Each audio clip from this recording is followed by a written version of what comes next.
Hello and good morning all.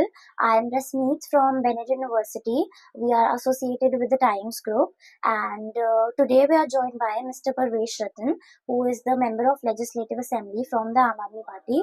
So congratulations sir. First of thank all you. आपको बहुत ज़्यादा आप election जीते। So sir first question जो मैं पूछना चाहूँगी आपको सर वो होगा कि आप इतने हार्ड वर्किंग है, आपके इतने हार्ड वर्किंग होने के बावजूद जो बीजेपी थी, बीजेपी को आप पे विश्वास क्यों नहीं था जबकि ग्राउंड लेवल पे आपकी इतनी पकड़ थी, इतनी मजबूती थी? सबसे पहले आपके जितने व्यूअर्स हैं उन सबको मेरी तरफ से नमस्कार और होली जैसे निकली है तो होली की भी बहुत-बहुत शुभकामनाएँ देता हूँ। और रहा बीजेपी की वहाँ कहीं न कहीं मिसकम्युनिकेट हो रहा था और मिसकम्युनिकेट होने के कारण वो इतनी ब्लंडर मिस्टेक रही जिसकी वजह से वो मेरे ऊपर विश्वास या मेरे 5 साल के करे हुए काम पर विश्वास नहीं रख पाए। और उसको माने केजरीवाल जी ने मेरे पर विश्वास दिखाते हुए या उनके जो भी सर्वे के थे सारी सर्वे वगैरह उसको देखते हुए उन्होंने मेरे पे विश्वास जताया और टिकट दिया और टिकट देने के बाद मैं उस चुनाव को जीता भी। तो क्या सर यही रीज़न था कि आपने पार्टी स्विच करी बीजेपी से आम बिल्कुल, आदमी क्योंकि पार्टी? मेरा हार्ड वर्किंग होना, मेरे 5 इयर्स घर पे ना बैठना, लगातार फील्ड में रहना मेरा और जब मैं 2020 का चुनाव हारा था, हारने के बाद एक भी दिन घर नहीं बैठा, रेगुलर फील्ड में रहा, लोगों के बीच में रहा, सुख-दुःख में मेरे पास एक चीज़ थी, उसको तो कोई नहीं ले सकता था मेरे से, हर व्यक्ति के सुख-दुःख में पहुँचना और वो मैंने 5 साल पूरा किया। कोरोना काल भी जब बीच में आया तो कोरोना काल के अंदर जो उस टाइम प्रेजेंट में विधायक थे वो कहीं भी नजर नहीं आ रहे थे और मैं रेगुलर लोगों के लिए दिन रात रोड पे था कोरोना काल के अंदर। तो वो सारी चीजें उसके बाद भी मैं लगातार लोगों से जुड़ा रहा, सबके सुख में पहुंचता रहा, दुख में पहुंचता रहा, हर वक्त मतलब लोगों के बीच में रहा। तो उसी चीज का मुझे रियलाइज था कि यार इतना सब कुछ करने के बावजूद भी जो और वो महोदय लगातार कह रहे थे कि कमिटमेंट के बेस पे आया हूँ मैं। तो सर विदाउट कमिटमेंट नहीं आया, मैं कमिटमेंट पे आया हूँ और कुछ चीजें ऐसी थी, मैं बीजेपी में स्टेट लेवल पे लगातार टाइम मांग रहा था, लगातार टाइम मांग रहा था, मुझे टाइम तक नहीं दिया जा रहा था, तब मैं समझ गया था कि यहाँ गड़बड़ है। तो सर जैसे आपके फादर का भी इंडियन पॉलिटिक्स में बहुत बड़ा नाम है, बट उनको भी आज तक कभी मौका नहीं मिला कि वो विधानसभा नहीं पहुंच पाए, तो क्या इसलिए भी आप इनसिक्योर थे? नहीं देखिए, उनको लोकसभा 2000 बीजेपी ने 2009 में उनको टिकट नहीं दिया लोकसभा का, जबकि वो बहुत बड़े देश के एक बड़े कद्दावर नेताओं में मैंने अपने फादर को देखा है। और 2000 जब 14 का चुनाव आया, उसमें भी उनको मेंबर ऑफ पार्लियामेंट नहीं पहुंचने का मौका दिया। मतलब इतना पेशेंस मैंने अपने जीवन में किसी के अंदर नहीं देखा जो मेरे फादर के अंदर जितना पेशेंस था। 2014 में भी टिकट काट दी गई फादर की, फिर भी फादर की नहीं यार संगठन के लिए लगना है, संगठन के लिए काम करना है। तो ये इंटरनल पॉलिटिक्स है बीजेपी में भी? अब कह सकते हैं देखिए उसके बाद 2019 का चुनाव आया लोकसभा का, उसमें भी फादर को मौका नहीं मिला, फिर 2024 का आया, 2024 में भी फादर को मौका नहीं मिलता है। तो किसी बड़े पॉलिटिकल लीडर की आप एक बार टिकट काट सकते हो, 2 बार काट सकते हो, 3 बार काट सकते हो, 4 बार आपने काट दी और उसके बाद मैं किस बेस पे विश्वास कर लूँ, यानी कि मुझे भी लगता था कि कुछ ना कुछ गड़बड़ होगा। उनको पार्लियामेंट पहुंचने का मौका नहीं मिला, पूरे जीवन उन्होंने देखिए कि कितना एक अपना एक लास्ट का पूरा जीवन लगा दिया पार्टी के लिए। जी सर।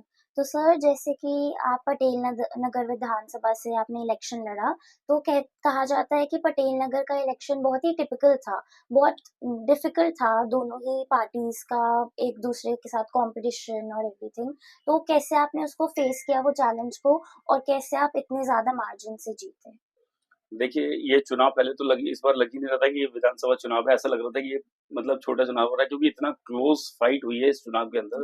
और सबसे बड़ी चीज़ कि बीजेपी की तरफ से काफ़ी सारे मुख्यमंत्री आए, कई राज्यों के मुख्यमंत्री आए पटेल नगर और केंद्रीय मंत्री भी इस चुनाव को देख रहे थे बीजेपी, मगर मैं चुनाव लड़ रहा था, मेरे चारों पार्षद मेरे साथ थे, केजरीवाल जी का नाम मेरे साथ था और वो हार्ड वर्किंग मेरे साथ थी, लोगों के बीच में जो मैं हमेशा प्रेजेंट रहा हूँ वो मेरे साथ थी और उस कारण देखिए मैं इस चुनाव को जीता और दिल्ली में बीजेपी जीती, मगर मैं पटेल नगर जीता ऐसे ही टाइम पे भी। सर जैसे आपने कहा कि बहुत मुख्यमंत्री आए थे प्रचार करने, बट पटेल नगर में हमने देखा कि आम आदमी पार्टी के लिए कोई भी बड़ा लीडर नहीं आया आपके लिए प्रचार करने, तो क्या वो एक आपको लगा कि नेगेटिव पॉइंट था, लेकिन फिर भी आप इलेक्शन जीते?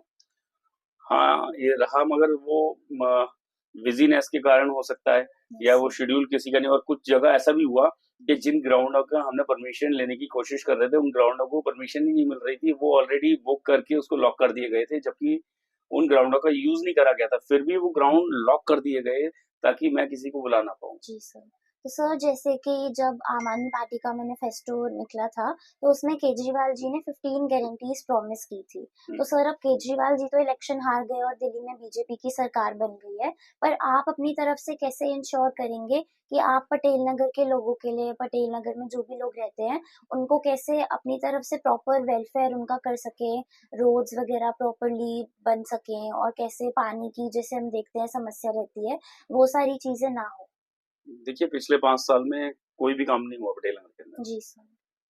वो मुझे भुगतना पड़ेगा क्योंकि मैंने ज़िम्मेदारी ली है, मैं काम करूँगा पटेल नगर के लिए और मैं जिस दिन से मतलब अब देखिए मैं रेगुलर काम ही कर रहा हूँ, मैं पटेल नगर से निकला ही नहीं, उस काम को रेगुलर कर रहा हूँ और जो चाहे वो सड़क की चीज़ें हों, सड़क हो या सीवरेज की प्रॉब्लम हो या मतलब एक्स वाई जेड जो भी चीज़ें होंगी मैं रेगुलर जनता के बीच में हूँ और काम करने की कोशिश कर रहा हूँ, रेगुलर जो है। सर जैसा आपने कहा कि पिछले 5 साल में कुछ काम नहीं हो पाया, तो आप इसका दोषी किसको मानते हैं? क्या राजकुमार आनंद ने काम नहीं किया या ऊपर से आम आदमी पार्टी में कोई दिक्कत आ रही थी जिस वजह से काम नहीं हो पाया? देखिए आम आदमी पार्टी की तो सरकार थी जी, और राजकुमार आनंद जी विधायक थे। जी, कार्य करने की शैली होनी चाहिए, कार्य करने की क्षमता आपके अंदर होनी चाहिए और वो जोश होना चाहिए। मुझे लगता है तीनों चीज़ की राजकुमार जी के अंदर कमी थी। जी सर। आपके अंदर आपको अपॉर्च्युनिटी मिली है मगर आप ये बताइए उसको आप कर ही नहीं पा रहे हो। आपके अंदर क्षमता मतलब यानी कि पार्टी ने तो आपको दे रखा है सब कुछ करिएगा जी सर। और जिस व्यक्ति को कुछ नहीं करना वो व्यक्ति सिर्फ बहाने ढूँढता है जी सर। कि जी ऐसे नहीं हुआ, जी वैसे नहीं हुआ, ऐसे नहीं कर पाया। उनके पास तो दोनों चीज़ें प्लस पॉइंट थे, वो मिनिस्टर भी थे। हाँ जी। मिनिस्टर होने के बावजूद भी उस वक़्त शायद उनको ये याद ही नहीं रहा कि मुझे पटेल नगर के लिए भी कुछ करना है। जी वो अपनी सर। दुनिया में मगन थे, उनको अपनी दुनिया कुछ और उनके लिए दुनिया थी। जी उस सर। दुनिया में लगे रहे मगर जब लगा कि ज़मीन जा रही है, जी तब सर। वो उन्होंने भागने की कोशिश करी मगर जब तक ज़मीन जा चुकी थी उनके नीचे से। तो सर जैसे कि केजरीवाल जी ने वादा किया था कि अगर वो जीतते हैं तो वो 2100 देंगे। वैसे ही फिर बीजेपी ने भी वादा किया कि वो 2500 देंगे। तो क्या अब आपको लगता है बीजेपी की सरकार आने के बाद क्या वो ये सब वादे पूरे कर पाएँगे? देखिए बीजेपी ने तो केजरीवाल जी ने कहा था केजरीवाल जी की अभी सरकार नहीं है, जी सर। बीजेपी की गवर्नमेंट बन गई है। अब बीजेपी की गवर्नमेंट बन गई है तो मुझे लगता है कि उनको करना चाहिए कि भई तो अब वो गारंटियाँ दी हैं जी तो सर। पब्लिक डिमांड करेगी। सर क्या आपको ये वोट बैंक पॉलिटिक्स नहीं लगती इतना ज़्यादा फ्री की चीज़ें लोगों को वादा करके और इलेक्शन जीतना? देखिए, ये उन लोगों को फ्री की चीज़ें लग सकती हैं जो बिल्कुल सक्षम हैं। जी सर। जो लोग सक्षम नहीं हैं, आप उनके बारे में सोचिए कि जिस परिवार के अंदर 10, 12, 15,000 कमा के लाने वाला कोई बच्चा हो या उनका हस्बैंड हो, कोई जी व्यक्ति सर। एक्स वाई जेड, उस घर के अंदर अगर वो पैसे बचते हैं, हाँ जी। तो वो घर मजबूत होता है। जी सर। और जब किसी घर के अंदर 2 भाई हैं और एक भाई अगर कमज़ोर है और दूसरा भाई मजबूत है, तो मुझे बताइए अगर संस्कारी भाई है तो वो क्या करेगा? वो संस्कारी भाई उस कमज़ोर भाई को मजबूत करेगा। जी सर। और वही केजरीवाल जी कर रहे थे। अब वो जी। चैलेंज बीजेपी ने लिया है, जी तो सर। अब हम भी देखना चाहेंगे कि वो चैलेंज हर घर को मजबूत करने का किस प्रकार से जी होता है। सर। सर केजरीवाल जी और बहुत सारे और भी जो ऑनरेबल लीडर्स थे आम आदमी पार्टी के इलेक्शन से पहले उनको जेल में डाल दिया गया। तो क्या ये बीजेपी की एक स्ट्रैटेजी थी या सच में इन एलिगेशंस इन सब केसेस के पीछे कोई सच्चाई थी? देखिए वो सारी चीज़ें कोई भी अभी तक सिद्ध नहीं हुई हैं, जी सर। है ना? वो सारी की सारी चीज़ें चल रही हैं मगर जब तक कोई भी चीज़ें क्लियर ना हो, सिद्ध ना हो, जब तक आप किसी को कोई ब्लेम नहीं ठहरा सकते। जी सर। तो सर अब हम आखिरी अपने सवाल पर चलते हैं कि हमने ये पूछ लिया कि आप कैसे-कैसे आप वेलफेयर करेंगे। अब ये क्वेश्चन आता है सर कि जब से आपने इलेक्शन जीते हैं आप, तब से अब तक आपने क्या-क्या किया है अपनी तरफ से कि पटेल नगर का वेलफेयर हो सके? देखिए सबसे पहले जो मेन रोड्स जो भी व्यक्ति एंटर करता है पूरी दिल्ली से कहीं भी कोई भी कनेक्टिविटी पटेल नगर एक ऐसा कनेक्शन है कि वो यहाँ से निकलेगा। जी सर। तो मेन रोड्स की जो रोड्स खराब पड़ी थी, चाहे वो सिद्धार्थ गोल चक्कर के आसपास जी। विवेक सुमित स्कूल है उनके आसपास, वो सारी रोड्स ठीक करवाई, शादीपुर से उतरते में वो सारी ठीक करवाई, जी आते सर। में जाते में दोनों। सीवरेज की कोशिश चल रही है, सीवरेज ज़्यादा से ज़्यादा बारिशों से पहले साफ हो सकें पूरे के पूरे। जी सर। इसके अलावा बलजीत नगर जो रोड है, वो रोड काफ़ी लंबे टाइम से टूटी पड़ी थी, उस रोड को तुरंत मैंने आप शपथ लेने के 15 दिन के अंदर बनवाने का काम किया उस रोड जी को भी। सर। और ऐसे बहुत सारे बिजली के जो कुछ वायर्स हैं, जो लोगों ने मेरे से कहा था कि ये इस तरीके से पूरा मतलब बहुत अजीब तरीके से थे, वो मेरा कमिटमेंट था, वो भी मैंने काम चालू करवाने का काम किया। जी सर। और रही आगे तो मैं बैठने वाला नहीं हूँ मैं, बैठने वाला नहीं हूँ और जो पिछले 5 साल काम नहीं हुआ है, जी, वो मुझे लगता है जब कहते हैं ना कि एक बच्चा कभी 5 दिन अगर स्कूल ना जाए तो ऐसा लगता है 15 दिन का काम पीछे रह गया। जी, और 5 साल का मतलब समझ लीजिए 15 साल पीछे का काम लगता है कि 15 साल यानी कि राजकुमार रानी जी ने 5 साल अगर काम करते, हाँ जी, तो शायद पटेल नगर बहुत आगे होता, उनको मौका दिया था।